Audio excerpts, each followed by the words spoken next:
सुप्रभातम। आज की योग कार्यशाला की शुरुआत हम प्रार्थना से करेंगे। आपके दोनों पांव की एड़ियां जुड़ी है, दोनों हथेलियां नमस्कार मुद्रा में हैं, अंगूठे सीने की ओर हैं।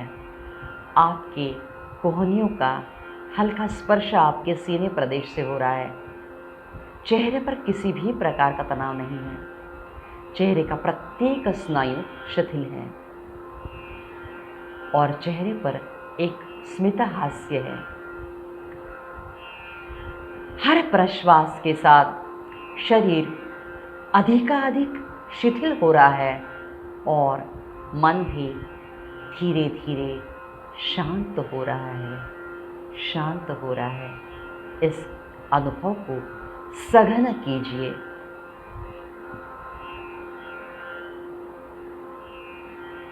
प्रार्थना कहेंगे।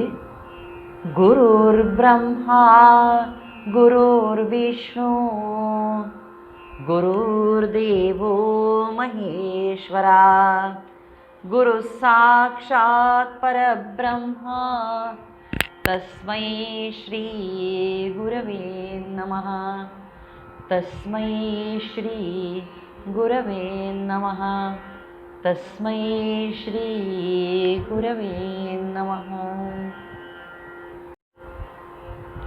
धीरे धीरे दोनों हाथ सामने लीजिए, हथेलियां सामने की ओर, दोनों पांव की एड़ियां उठा लीजिए। घुटनों को मोड़कर जिस तरह हम कुर्सी पर बैठते हैं उस तरह धीरे धीरे नीचे बैठना है। इसे उत्कटासन भी कहा जाता है। तो आसन की स्थिति लेते लेते हमारा एक और आसन का अभ्यास भी हो जाता है। अब वज्रासन में आ जाइए, जो भोजन के पश्चात किया जाता है।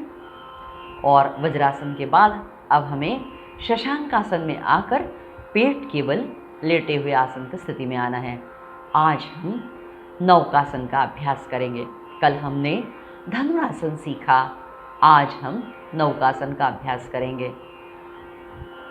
क्षमा मैडम, चद्दर की जो सलवट है निकाल लीजिए, उसको सीधा कर दीजिए ताकि आपको आगे तकलीफ ना हो। चद्दर में बिल्कुल रिंकल्स नहीं रहना चाहिए। स्थिति, यह पेट केवल लेटे हुए आसन की स्थिति है जिसमें आपकी एड़ियां जुड़ी है और माथा टिका है। अब नौकासन में एक में हम हमारा दाहिना हाथ और बायां पांव ऊपर उठाएंगे। एकम,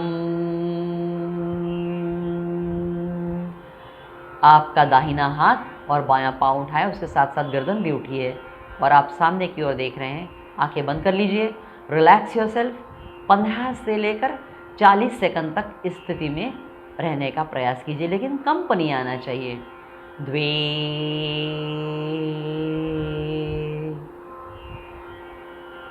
रिलैक्स।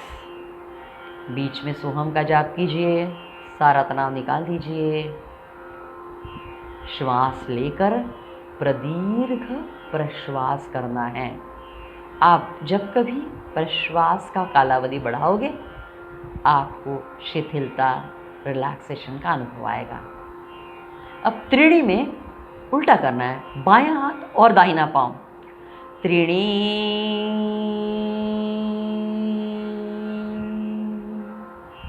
चेहरे पर किसी भी प्रकार का तनाव नहीं। 15 से लेकर 40 सेकंड तक इसमें स्थिर रहना है। तो अंकों की गिनती कीजिए या सोहम का जाप कीजिए। चत्वारी, धीरे धीरे धीरे धीरे नीचे आना है। रिलैक्स। तो आपका ये एक आवर्तन हो गया। दूसरा आवर्तन करेंगे।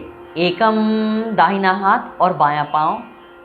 पहले की अपेक्षा थोड़ा ज़्यादा स्थिर रहने की कोशिश करना है।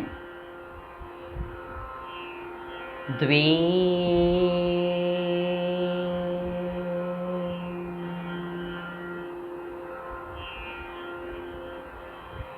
त्रीणी, दूसरा हाथ मतलब कि बायां हाथ और दाहिना पांव। पहले की अपेक्षा थोड़ा ज़्यादा स्थिर रहने की कोशिश कीजिए। चत्वारी, रिलैक्स योरसेल्फ। सोहम का जाप कीजिए, आपका संपूर्ण मेरुदंड शिथिल कीजिए। दोनों पाँव का तनाव निकाल दीजिए, हाथों का तनाव निकाल दीजिए। पंच, दोनों हाथ और दोनों पाँव एक साथ ऊपर उठना है और अपने आप को संतुलित करना है केवल नाभि के बल पर। नाभि के बल पर अपने आप को संतुलित कीजिए। चेहरे पर प्रसन्नता रखिए, शरीर को कंपायमान ना होने दीजिए, कंपायमान होने से रोकिए। शट, धीरे धीरे नीचे आना है। Relax relax relax. प्रदीर्घ प्रश्वास करें ताकि आपकी थकान जल्दी निकल जाए।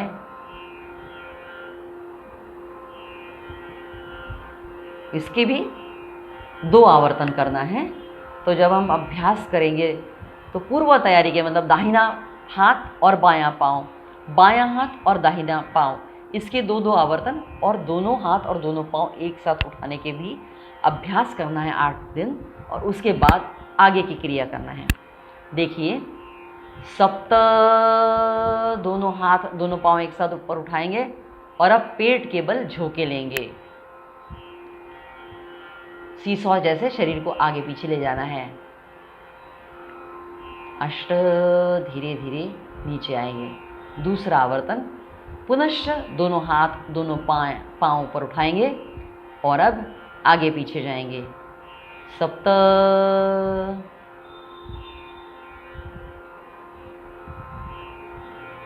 धीरे धीरे नीचे।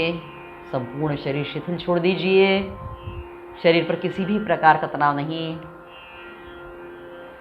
अब इसके आगे की क्रिया, अब हम आगे पीछे गए, अब हम साइडवर्ड्स जाएंगे। सप्त, ऊपर उठाइए दोनों हाथ दोनों पाँव, साइडवर्ड्स, दाहिनी ओर बाईं ओर, दाहिनी ओर बाईं ओर। अष्ट, धीरे धीरे नीचे आ जाएंगे। रिलैक्स, मेरुदंड, दोनों पाँव दोनों हाथ शिथिल कर दीजिए। पुनश्च एक बार वही क्रिया। सप्त, दोनों पाँव दोनों हाथ ऊपर उठाइए, साइडवर्ड जाना है।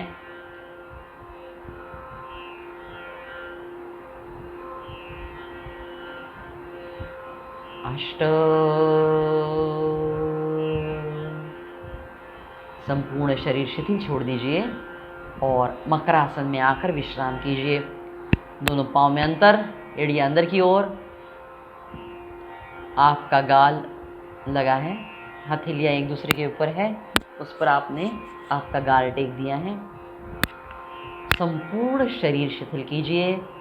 दोनों पाँव उंगलियों से लेकर कमर तक शिथिल कीजिए। संपूर्ण मेरुदंड शिथिल कीजिए।